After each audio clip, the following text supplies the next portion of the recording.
Well, thank you for joining us this weekend. I am Hoyt, so glad you could be with us here on THV 11 Plus. After almost 2 weeks on the run, state officials are hoping technology can help them track down the man dubbed the Devil in the Ozarks. We've learned this week that some agencies believe the man who went from police chief to convicted murderer, Grant Hardin, may possibly be outside Arkansas. This after search teams began using data from cell phone towers to try and find him. Catherine Rowley shows us how that works. The rough and rugged terrain of North Arkansas has proven to be a challenge for search teams. But now in the new digital age that we live in, law enforcement hope that the data at our fingertips can track down criminals. And in the search for Grant Hardin, that data is pinged to cell towers, which could unveil new information. It can show who you talked to, where you went, when you moved. All calls and texts go through cell phone towers before heading to the other phone, basically creating a digital trail. A trail Billy Spann, an assistant professor of computer science at the University of Arkansas at Little Rock, says could point back to Hardin. And so that data just by itself can help place a suspect either near a crime or rule them out for that matter. But it's more than calls and texts that get tracked on those towers. You know, it can be critical. I mean, there's a lot of data available from the cell phone networks, from the phones themselves. And so it stores a lot more than just calls, obviously. So you can get texts, GPS routes, any app activity. And so putting all that together kind of makes a complete picture of a person's digital life. But that's not all. These towers can also narrow down a location to a few hundred meters of the cell phone or even to a few feet. Spann says the towers can even pick up the ID number of a serial number of a phone, which can show law enforcement the carrier. That potential treasure trove is why state police asked a judge to let them see the data bouncing off those towers near the prison. Traffic cameras, Ring doorbell cameras, as you know, and so when you start to piece all those different elements of data together, again, it creates that big picture that helps investigators solve these modern crimes. The data could also point to Hardin getting help. That's what we're looking through with the cell phone data now, is just trying to figure out if there's anything, if he did have access to a cell phone, was he able to use that? Pair the North Arkansas terrain with new technology. Rand Champion with the Department of Corrections says that you have old school and new search efforts colliding. The old fashioned ones of, dogs and horseback and on foot, and then the new age ones of social media tracking and digital cell towers. Anything we can use, we're going to use. Now there's an obvious question that needs to be answered. How would Hardin have gotten his hands on a phone in prison? Law enforcement experts say phone smuggling into jails is rampant. Arkansas Senator Tom Cotton is among leaders in Washington trying to get jamming devices installed everywhere to try and render those phones useless. Catherine, thank you. The FBI and the Marshals are involved in the search with the DOC and Arkansas State Police, and now federal Border Patrol agents are helping out as well. Lawmakers back in action this week, reviewing the proposed rules to make the Healthy Moms, Healthy Babies Act actually work. Capitol reporter Rebecca Brown breaks down the important rulemaking part of the process that's now underway. Every woman and child that doesn't end up sick or dead because of what we do here is a win in my mind. Wednesday marked the start of putting one of Governor Sarah Huckabee Sanders' top priorities into action. The Healthy Moms, Healthy Babies initiative, signed into law as Act 124, is now in motion. There are roughly 32 to 35,000 births in the state of Arkansas annually. Medicaid has paid historically 48 to 50% for those births. So with paying for those births, we looked at how can we pay for their prenatal care and then track them. To do that, the Department of Human Services presented two major rule changes. The first would let pregnant women get immediate temporary Medicaid coverage so they can start prenatal care right away, instead of waiting weeks for a full application to get through the system. The second revises how Medicaid will reimburse healthcare providers for the prenatal delivery and postpartum care they provide. Lawmakers say the current rates aren't enough to keep rural hospitals in the baby delivery business. And so as you've seen some of the labor and delivery units close, I think we said since 2019 we had 40, now we're down to 33. So We're trying to stop the bleeding. A lot of that is just make sure that we are increasing those reimbursement rates. But those changes come with questions. Lawmakers press for details on how many women will use these benefits, how federal cuts could impact them, and what effect this will have on C-section rates. Republican Representative Aaron Pilkington responded to that concern directly. There's a concern about the fact that we're increasing the reimbursement rate, but we'd actually like to see lower amount of C-sections, not more C-sections, because they're a more complicated procedure. It's a very delicate issue. To tackle that, the law also calls for blood pressure monitoring and continuous glucose monitoring for at-risk mothers. And DHS says these rules aren't just about coverage, they're about data. To really know what our issues are, because we don't have good data on pregnant women going to the doctor and how many different types of clinicians or they're seeing during their pregnancy or where they are delivering. At the Capitol, Rebecca Brown, TV 11 News. Rebecca, thank you. And now that the rules have been reviewed, they'll head to the Arkansas Legislative Council Committee, the full one, for final consideration later this month. A troubled federal program called Job Corps appears close to ending its 6-decade run. Funding cuts from both the Biden and Trump administrations have put it on pause. Maya Ellison hears from the people in Little Rock affected by the nationwide halt. It was just last week when the Department of Labor announced that it would suspend operations to Job Corps facilities nationwide. And as I learned from many here in Little Rock, they're all shocked. I was disturbed because now they're getting abandoned again. It's like they're getting kicked out.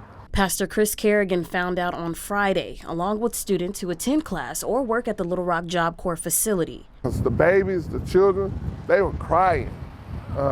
They don't have anywhere to go. Students were told they had to leave the campus by Thursday, while employees have to clear out by the end of the month. A press release put out by the Department of Labor says the closure is part of a, quote, phase pause, followed by, quote, an internal review of the program's outcome and structure. The release also points to, quote, significant financial challenges that hit a $140 million deficit last year. But staffers say the community investment is needed. They're on the outside looking in. They feel like it's a waste of money, but it's never a waste of anything when you cause someone's life to change. The federally funded program was designed to help teens and young adults ages 16 through 24, often providing staple resources like housing and meals, and for some, a second chance. We have a student in there, that student that have no more than a 5th grade education, and got in there in the class and got to work and got his degree, diploma. Pastor Kerrigan says the end of Job Corps could mean the end of positive outcomes for many students. This is their home, or was their home, and so now they're going to be out and they're left out to be in the streets. Students were unable to speak with THV 11. We reached out to Little Rock Job Corps officials who did not immediately return our request for comment. As for what's next, Little Rock Job Corps is working with universities like Arkansas Baptist to assist students who might be displaced. And we are prepared to do it and try and get these people to a place where they are ready for, they're prepared for employment. In Little Rock, Maya Ellison, THV 11 News.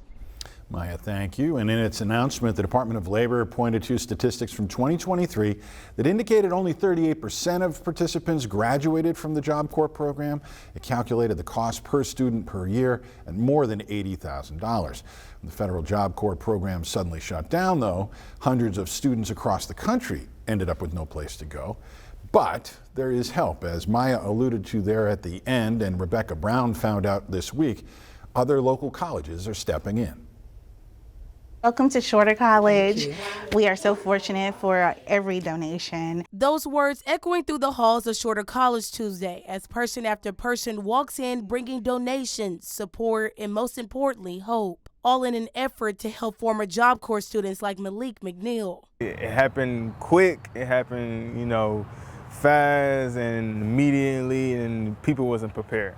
The federal program is being shut down after 60 years due to funding cuts, leaving those who live, learn, and work at Job Corps in the dark. Originally from North Carolina, Malik says he never imagined his life getting turned upside down so fast. Kind of threw me off a little too, like what I was going to do.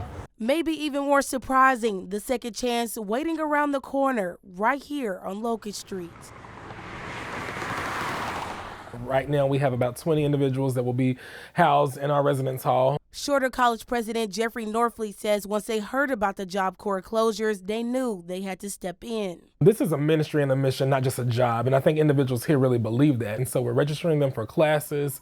They're able to stay in our residence hall, their financial aid. And that mission quickly spread after the college posted a public call for donations to help make these students feel at home. There's been an Amazon wish list. So those students, they come with nothing at this point. So we're receiving bedding for them, shovable food items, hygiene items, detergent. But for Malik, it's more than just supplies. It's been a reminder that people care. Really, giving me something like a faith in humanity. They really caring nowadays. It's really just, I didn't think people was like this. Where they may have had a sense of hopelessness, they now have hope. Where they had a spirit of fear, they now are not fearful. They are shining. They are ready for the next step of life. Rebecca Brown reporting for us there. Shorter College continues to accept donations from 8 in the morning till 4 in the evening. Little Rock Job Corps is working with other universities, as you heard Maya mention, Arkansas Baptist among them. For a full list of what those schools and Job Corps students need right now, just head to our website. Well, a massive investment announced this past week could pack a punch for the state's economy. Wisconsin-based Green Bay Packaging planted its roots here in Arkansas 60 years ago, and now we're learning of new plans for the company's operations. Maya Ellison back with us to give us a look at what they planned for a giant paper mill. Well, this morning we heard from state leaders like Governor Sanders right here in Morrilton. They were introducing the largest capital investment project in Central Arkansas history. And we're so excited to be here and celebrate this investment and this milestone. A full house Tuesday morning for the groundbreaking news from Wisconsin-based company Green Bay Packaging. The single largest investment, $1 billion investment, that's substantial. And we're doing that in order to provide our employees, our customers, our company, and the community another 60 years of unrivaled economic impact. The company is set to invest $1 billion to expand its paper mill facility in Morrilton, located right off of Highway 113. It creates a solid foundation and backbone for future steps in growing our business and our footprint here in Arkansas. And you got to remember, we support 250,000 acres of private landowner land in the state, in addition to our own 250,000 acres. Vice President of Mill Operations Matt Zemansky says plans began in 2021. They worked with state departments and leaders, leading up to Tuesday's announcement, sealing the deal. 1, 2, 3, turn to dirt. Officials say a project of this magnitude will create hundreds of job opportunities, not just for those in Conway County, but across the state. We will have, at the height of this project, somewhere around 1,200 contractors working on site. This means keeping 600 employees and their families employed. It also means adding additional families, and every one of those jobs means something very special to every one of those people in this community. Conway County Judge Jimmy Hart says the community response has been positive. It's going to bear a lot of fruit, and it's just a great shot in the arm for not just Conway County, but for the entire River Valley. And while the project has already begun, officials say the big picture lies in what the future holds. What we're doing here for the future is also going to have a long-lasting impact on all of us, the community, the state, and equally important, our company. In Morrilton, Maya Ellison, THV 11 News. Maya, thank you. The facility is scheduled to be complete the first quarter of 2028. Well, members of the Conway Fire Association, the union there, going public saying their salaries are not keeping up with how the city's growing. We'll tell you what they're asking for after this break.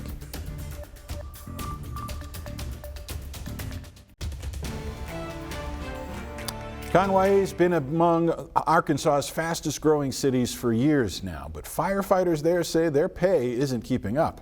Carter Thweet spoke with some of them this week, and he tells us what it is that they're asking for.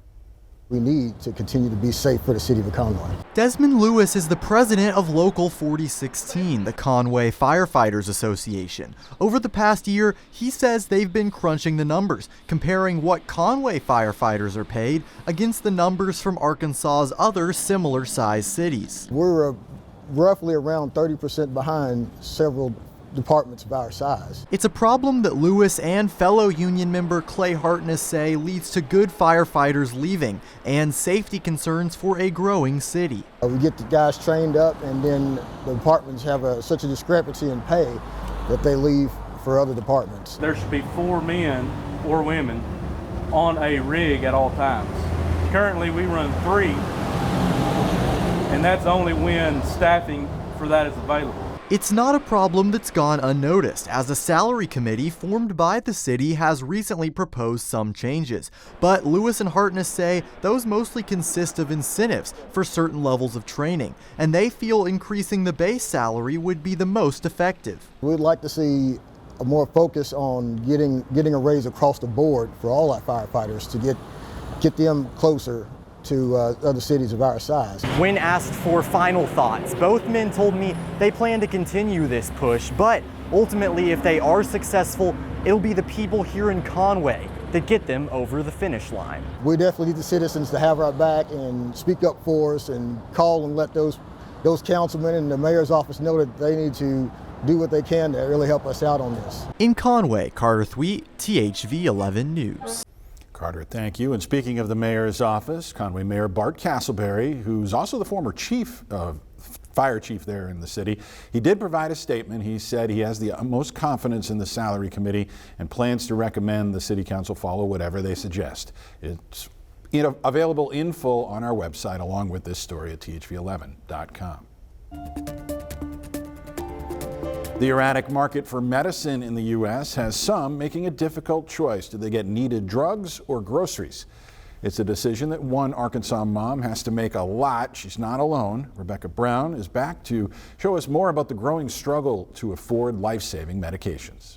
It's never a position I thought I would be back in, to try to just be able to afford the medicine I need to live and be healthy. Those words are now becoming reality for Summer Brinley. She's no stranger to the pharmacy, regularly picking up her insulin, but one visit changed everything. One day all of my copays went away and everything went to my deductibles, and my insulin became $400 a month. It's just so hard. You get to the pharmacy and you're just like, I can't get it. I don't know what I'm going to do. Years Brinley has faced it all: insulin shortages, unexpected insurance changes, and now soaring medication costs that have forced her family to rethink their entire budget. We are just a regular middle-class family. We both work full-time jobs, and it just got to a point to where we both had to pick up a second job. We don't know for how long. Last month, President Trump signed an executive order to reduce drug prices in order to put the United States on the same page as other countries. So just to give you one example, insulin. In the U.S., a month of insulin is about $100, let's say. In France, it's about $10, a tenth of what we have our patients paying here in the United States. So that's what we're looking at if this can be enforced. Now Brinley hopes her story will help others fighting the same fight. I don't think it matters what class you're in. I don't think it matters what type of job you have. It's never a position I thought I would be back in, to try to just be able to afford the medicine I need to live and be healthy. And I know I'm not alone. In Little Rock, Rebecca Brown, THV 11 News. Now, Congress and President Biden did pass a cap on insulin prices for the Medicare program. The Inflation Reduction Act did that. It set the ceiling at $35. Courts, though, blocked a broader price cap plan President Trump proposed during his first term. Some drug makers and critics say price controls lead to less innovation and drug research. After the break, we're going to show you the work that 2 guys in Hot Springs are doing to bring a Lake Hamilton landmark back on the water. We'll talk about that in a second. I'm sad for me, my next meal, because I know it's not going to be within a 100th of this meal. Although I can take some of this home. Back Home Barbecue. You've probably seen the signs. It is officially open. This is an incredible story of a group of guys coming back to Arkansas, and they're bringing a little Texas barbecue with them. Pork, sausage, turkey, and sides you cannot believe. So what do you say? Let's eat it up.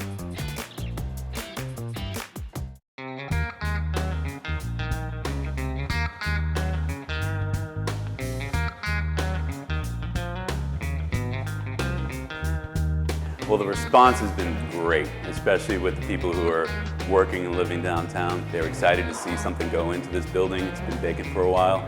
And I like to think that we're producing really great quality barbecue.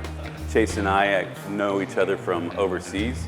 In Beijing, China. My wife and I own 3 American barbecue restaurants over there.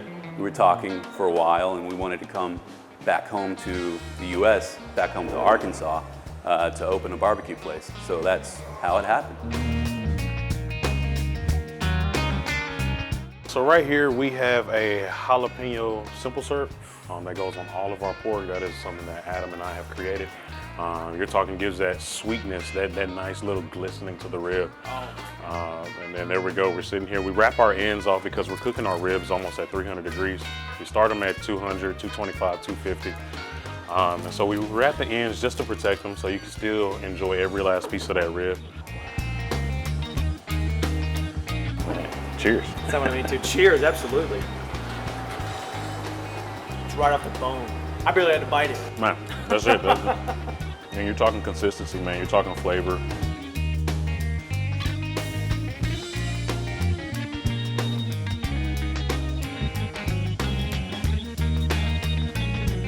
I would not be a good friend or teammate or coworker. This is going behind the camera to breathe. He's getting it right now. Dude.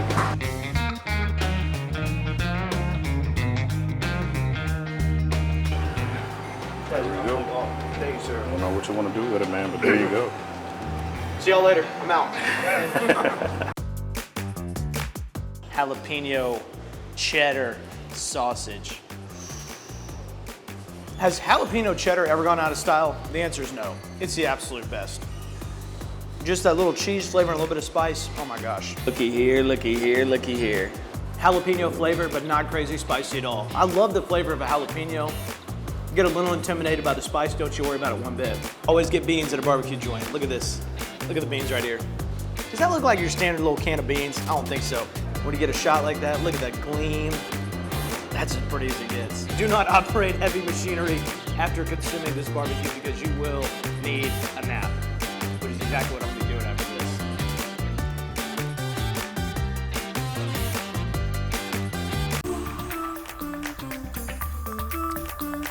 Well, a former familiar sight could be back on Lake Hamilton in Hot Springs, but it's going to take a lot of work. Carter Thweed tells us about the belle of Hot Springs and the 2 guys who are trying to bring the riverboat back. When COVID hit, it was pretty rough on the belle. We had to shut down. And this boat, which has been a Hot Springs tourist attraction since the early 80s, started to deteriorate. And it's not just for tourists. Arkansas natives like Doug Kramer have a personal connection to the belle. We got married on the belle with all of our family and friends, and it was one of those nights that everybody still talks about. Making matters worse, tornado damage in 2024 also took a toll. Yeah.